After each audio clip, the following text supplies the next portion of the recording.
నమస్కారం. జీసీఆర్‌జే వార్తావానికి స్వాగతం. ఈ రోజు వార్తలు మీ ముందుకు తీసుకొచ్చింది ఎస్. కోకిల్ లక్ష్మి, తెలుగు శాఖ నుంచి.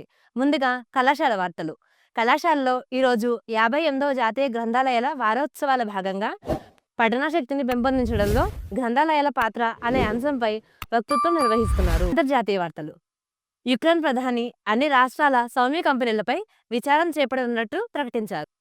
యుఎస్ పర్యావరణ ఒప్పందాల్లో తిరిగి మార్పులు. ప్యారిస్ ఒప్పందాల్లో కొన్ని హామీలను తాము తిరస్కరించినట్లు ట్రంప్ ప్రకటించారు. శ్రీనగర్లో నౌగాం పోలీస్ స్టేషన్ ప్రాంతంలో శక్తివంతమైన పేలుడు జరిగింది. అనుమానిత ఉధృత మాడ్యూల్లో సమాచారం వచ్చింది. బీహార్ అసెంబ్లీ ఎన్నికల్లో ఎన్డీఏ ఘన విజయం సాధించింది. 202 సీట్లు గెలుపొందింది. రాష్ట్ర వార్తలు. ఏపీలో భారీ పెట్టుబడులు. బ్రూక్ఫీల్డ్ సంస్థ సుమారు 1.1 లక్ష కోట్ల రూపాయలు పెట్టుబడి ప్రకటించింది. 548 కోట్ల రూపాయలు విడుదల. స్థానిక సంస్థలకు ప్రభుత్వం 15వ ఆర్థిక సంఘ నిధులు విడుదల చేసింది. విద్యా వార్తలు. విద్యా సంస్కరణలు. పాఠ్యాంశాలను పరిశ్రమలకు అనుసంధానం చేయాలని నారా లోకేష్ చెప్పారు. కొత్త మైనారిటీ స్కూల్స్. రాష్ట్రంలో ఇంటర్ స్థాయికి కొత్త రెసిడెన్షియల్ పాఠశాలను ప్రకటించారు. చివరగా వాతావరణం. వాతావరణ హెచ్చరిక.